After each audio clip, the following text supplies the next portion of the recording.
नेपाल दर्पणमा साथी मदन पौड्यालसँगै अर्जुन पोखरेलको नमस्कार। नेपाल दर्पण उज्यालो रेडियो नेटवर्क काठमाडौँमा 90 मेगाहर्जसँगै देशभरि विभिन्न एफएम स्टेशनहरूबाट तथा मोबाइल एप्लिकेसन र अनलाइनबाट संसारभर एकसाथ प्रसारण भइरहेको छ। नेपाल दर्पण सुरु गरौँ मुख्य खबरका शीर्षकहरूबाट। आफू झनै शक्तिशाली बन्दै गएको प्रधानमन्त्रीको दाबी, अविश्वासको प्रस्तावबाट हटाउन चुनौती, ओलीको सेटिङ असफल भइसकेकाले आधिकारिक नेकपा र सूर्य चिन्ह आफूहरूले नै पाउने पक्का भएको प्रचण्डको दाबी। अविश्वास प्रस्ताव राखेर हटाउन पाउनुहुन्छ नि उहाँहरूले, हटाउनुहोस् न। अर्को सेटिङ पनि भत्किँदैछ, निर्वाचन आयोगवाला सेटिङ हेर्नु होला। राष्ट्रपति भण्डारीद्वारा प्रतिनिधि सभाको हिउँदे अधिवेशन आह्वान, फागुन 23 गते दिउँसो 4 बजे बैठक बस्ने। बर्दिया निकुञ्जमा बाघले मानिसलाई आक्रमण गर्ने क्रम बढ्दै आज 1 जना सहित 1 वर्षमा 7 जनाको ज्यान गयो। म्यानमारकी प्रजातन्त्रवादी नेत्री सुकीलाई सेनाले अदालतमा उपस्थित गरायो। सैन्य कुपछि सेनाले सुकीलाई कहाँ राखेको छ भन्ने बारेमा अझै थाहा हुन सकेन। र बी डिभिजन लिग फुटबलमा 7-2 बाटो र आरसीटी विजय। इङ्ग्लिस प्रिमियर लिगमा आज राति एभर्टन र साउथह्याम्पटन खेल्दै। उज्यालो रेडियो नेटवर्कबाट प्रसारण भइरहेको नेपाल दर्पणमा अब सुनौं पूरा खबर। प्रधानमन्त्री केपी शर्मा ओलीले आफू सरकार र पार्टीभित्र झनै शक्तिशाली बन्दै गएको दावी गर्नुभएको छ। कास्कीको पोखरामा भएको अगुवा कार्यकर्ता भेलामा ओलीले संसद पुनर्स्थापना गर्ने सर्वोच्च अदालतको आदेशपछि आफू झनै शक्तिशाली बनेको बताउनुभयो। प्रचण्ड नेपाल समूहप्रति निकै आकर्षित देखिएका ओलीले अहिले पनि आफू सरकार तथा पार्टीमा शक्तिशाली रहेकोले जो सुकैलाई नियुक्ति गर्ने या निष्कासनको अधिकार अनुसार नेकपाको प्रमुख सचेतकबाट देव गुरुङलाई हटाएर विशाल भट्टराईलाई नियुक्त गरेको जानकारी दिनुभयो। उहाँले सक्ने भए आफूलाई संसदीय दलको नेताबाट हटाउन प्रचण्ड नेपाल समूहलाई चुनौती दिनुभएको छ। मुख्य सचेतक बनाएको थिएँ देवप्रसाद गुरुङलाई। अस्तिका दिन मात्रै मैले बनाएको हो, मैले हटाइदिएँ, मैले गर्ने हो। उहाँहरूले भनेको केन्द्रीय कमिटी पनि मैले बनाएको हो। विधि प्रक्रियाबाट आउनुहोस्, हामी मान्छौँ। मानेर केही बिग्रिँदैन। 1.5 वर्षसम्म हामी प्रतिपक्षमा बस्छौँ।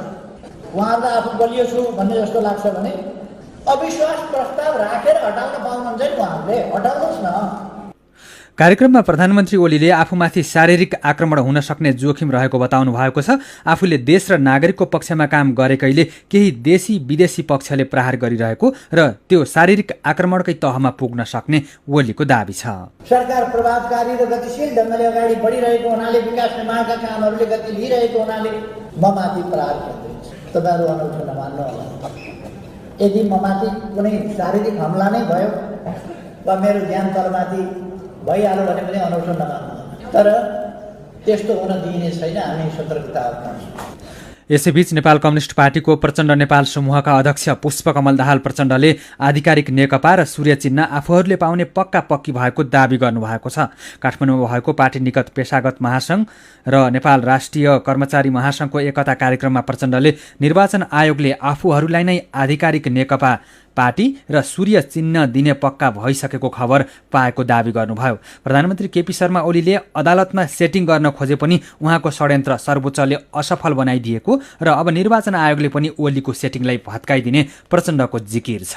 सर्वोच्चले उहाँलाई हराइदिएको त हामी झन् बलियो भयौँ रे। यो के अचम्म हो, हारेपछि बलियो भइने। पछारियो अनि जित्यौँ हामी त झन् बलियो भइयो रे। उहाँहरूले त भन्नुभएको थियो हामीले त सेटिङ गरिसकेका छौँ, भइहाल्छ। अब त सर्वोच्चले त हाम्रै अनुसार गर्छ। अर्को सेटिङ पनि भत्किँदैछ, निर्वाचन आयोगवाला सेटिङ हेर्नु होला। मैले त्यत्तिकै भनेको होइन कमेडहरू। केही समयभित्रै निर्वाचन आयोगले उहाँलाई यो पार्टी उहाँको आधिकारिक हुन सम्भव होइन, आधिकारिक पार्टी बहुमतवाला पार्टी नै हो र सूर्य चिन्ह र नाम उहाँहरूकै हो भन्ने फैसला हुन्छ। यसमा 1 इन्च पनि शङ्का गर्नु पर्दैन। यसैबीच नेपाल कम्युनिस्ट पार्टी नेकपाको प्रचण्ड नेपाल पक्षले सचिवालय बैठक र यसलाई फेरि सुन्नुहोला। यसैबीच नेपाल कम्युनिस्ट पार्टीको प्रचण्ड नेपाल पक्षको सचिवालय बैठकले स्थायी कमिटी र केन्द्रीय कमिटीको बैठक बोलाउने निर्णय गरेको छ। आज संसदीय दलको कार्यालय सिंहदरबारमा बसेको सचिवालयको बैठकले पछिल्ला राजनीतिक घटनाक्रमको सन्दर्भमा छलफल गर्न छिट्टै स्थायी कमिटी र केन्द्रीय कमिटीको बैठक बोलाउने निर्णय गरेको प्रवक्ता नारायण काजी श्रेष्ठले बताउनुभयो। यसैगरी पार्टीको आधिकारिकताको लागि आफूहरूले गरेको दाबीका आधारमा संविधान र दल ऐन अनुरूप छिट्टै निर्णय गर्नको लागि निर्वाचन आयोगलाई अनुरोध गर्ने निर्णय गरेको पनि प्रवक्ता श्रेष्ठले जानकारी दिनुभयो। राष्ट्रपति विद्यादेवी भण्डारीले फागुन 23 गते अर्थात् आउँदो आइतबारका लागि प्रतिनिधि सभाको हिउँदे अधिवेशन आह्वान गर्नुभएको छ। मन्त्री परिषदको सिफारिस अनुसार राष्ट्रपति भण्डारीले 23 गते दिउँसो 4 बजेका लागि बैठक आह्वान गर्नुभएको हो। सर्वोच्च अदालतको आदेश अनुसार मन्त्री परिषदको बैठकले फागुन 23 गते संसद बैठक आह्वानको लागि राष्ट्रपति समक्ष सिफारिस गरेको थियो।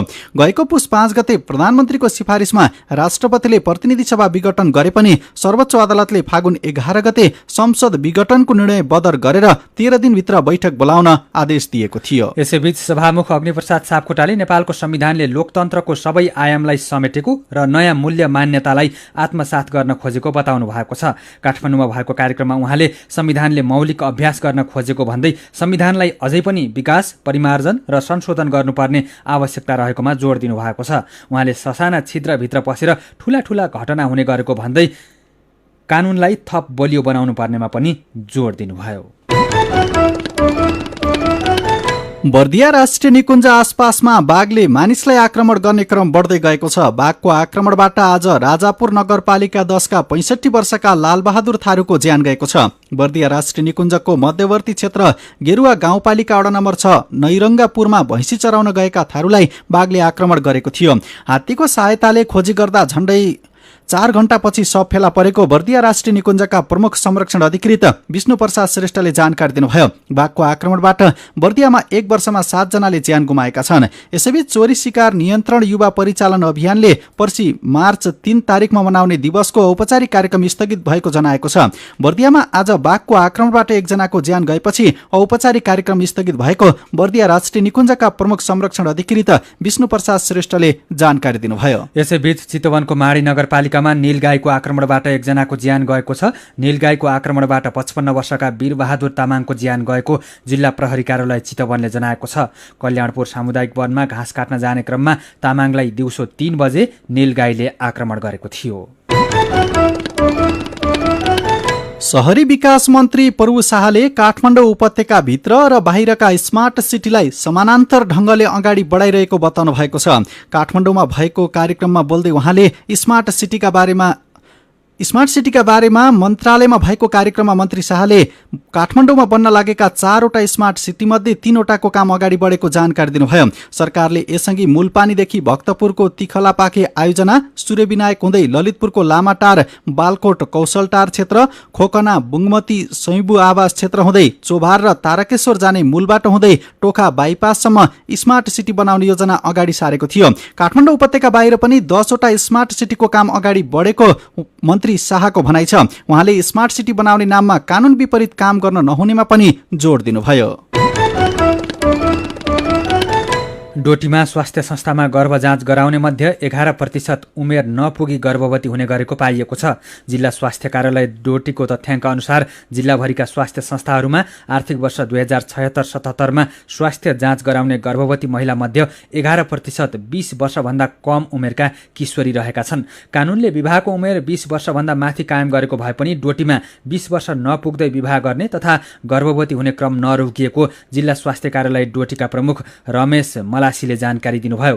अघिल्ला वर्षहरूको तुलनामा उमेर नपुग्दै आमा बन्नेहरूको संख्या घट्दै गए पनि अझै पूर्ण रूपमा अन्त्य हुन नसकेको जिल्ला स्वास्थ्य कार्यालय डोटीका परिवार नियोजन निरीक्षक सूर्य श्रेष्ठले बताउनुभयो। सानै उमेरमा आमा बन्ने किशोरीको संख्या बढ्दा आमा र बच्चाको स्वास्थ्यमा समेत गम्भीर समस्या आउने गरेको शैलेश्वरी अस्पताल दिपायलका स्वास्थ्यकर्मी आइजङ कुँवरको भनाइ छ। कम उमेरमा आमा बन्दा पाठेघर खस्ने समस्या पनि बढ्दै गएको उहाँले बताउनुभयो। सीधा कुरा प्रश्न विचार, यो हो उज्यालो रेडियो नेटवर्क काठमाडौँमा 90 मेगाहर्ज। नेपाल दर्पणमा कुराकानीसँगै खबरको सिलसिला बाँकी नै छ, सुन्दै गर्नुहोला। तपाईँ अहिले रेडियो मोबाइल एप्लिकेसन र अनलाइनबाट प्रसारण भइरहेको उज्यालो रेडियो नेटवर्कको नेपाल दर्पण सुन्दै हुनुहुन्छ।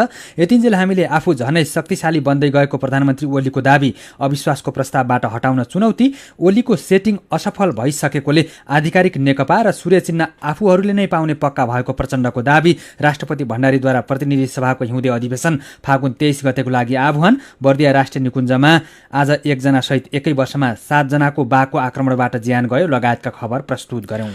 अब बाँकी प्रसङ्ग। नेपालमा कोरोना भाइरस विरुद्धको खोप अभियान निरन्तर चलिरहेको छ। योभन्दा अगाडि जोखिममा रहेका पेशा, व्यवसायका मानिस तथा भिडभाडमा काम गर्ने कर्मचारीदेखि पालिकाका जनप्रतिनिधिलाई खोप दिइएको थियो। खोप अभियान प्रभावकारी बनेको विज्ञहरूले बताउँदै आएका छन्। आउँदो 23 गतेदेखि ज्येष्ठ नागरिकलाई खोप लगाउने सरकारको तयारी छ। साथी जानुका दुवाडीले स्वास्थ्य सेवा विभागका खोप शाखा प्रमुख डाक्टर झलक शर्मा गौतमलाई ज्येष्ठ नागरिकलाई खोप लगाउन के तयारी भइरहेको छ भनेर सोध्नु भएको छ।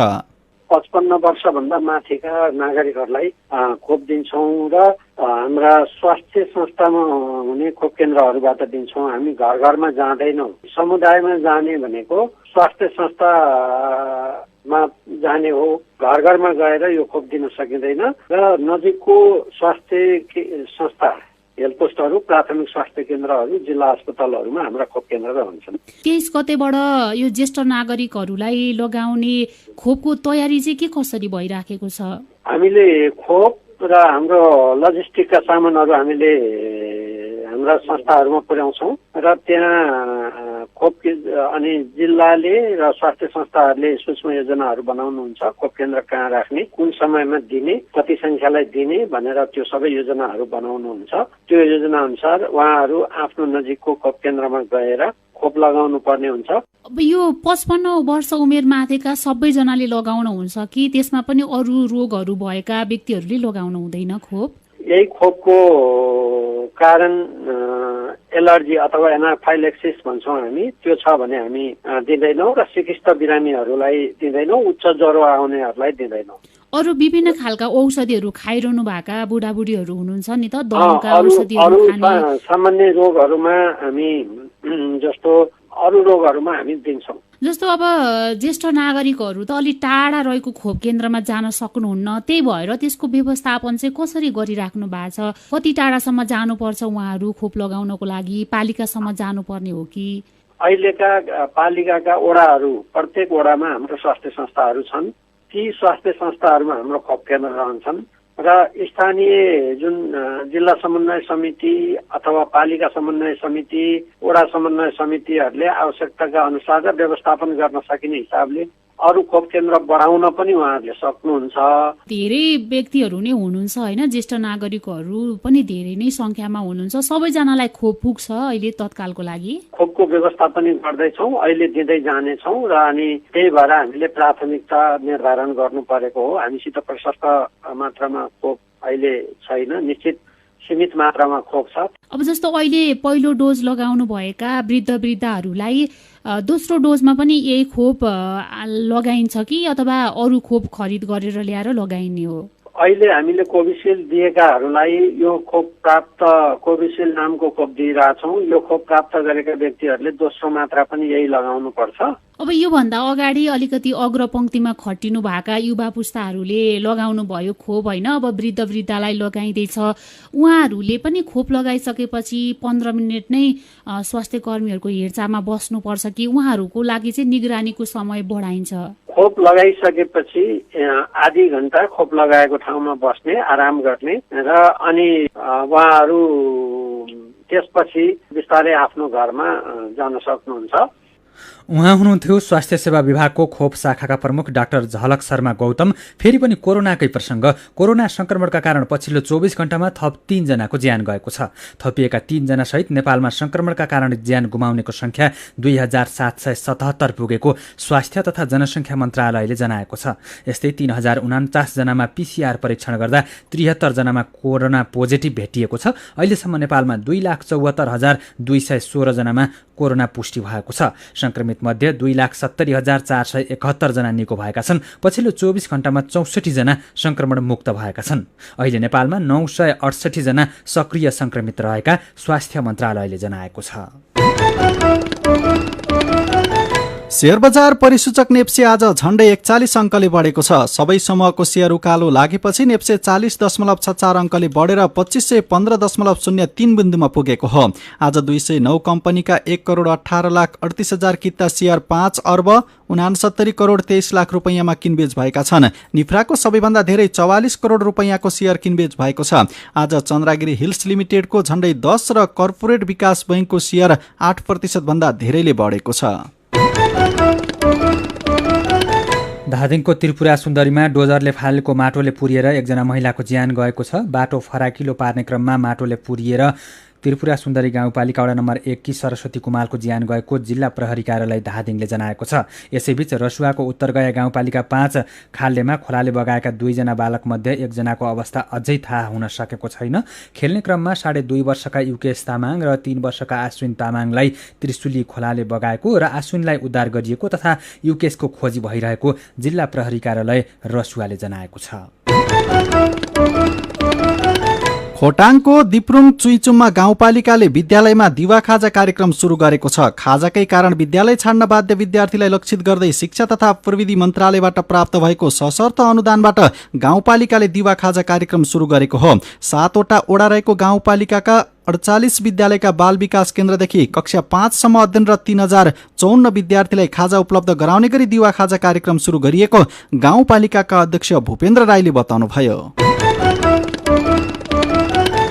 आजदेखि सिजनको हिसाबले प्री मनसुन सुरु भएको छ। जाडोयामको सिजन सकिए लगत्तै प्री मनसुन सुरु भएको हो। मार्च 1 तारिखदेखि 3 महिना मार्च, अप्रिल र मे प्री मनसुनको सिजन हो। यसपछि मनसुन सुरु हुन्छ। प्री मनसुनको समयमा दिउँसो र बेलुकाको समयमा धेरै हावाहुरी चल्ने गर्दछ। प्री मनसुन सुरु भएको तर 1-2 दिनमा नै यसका गतिविधि सुरु नभए पनि बिस्तारै गतिविधि देखिने महाशाखाका मौसमविद निराजन सापकोटाले बताउनुभयो।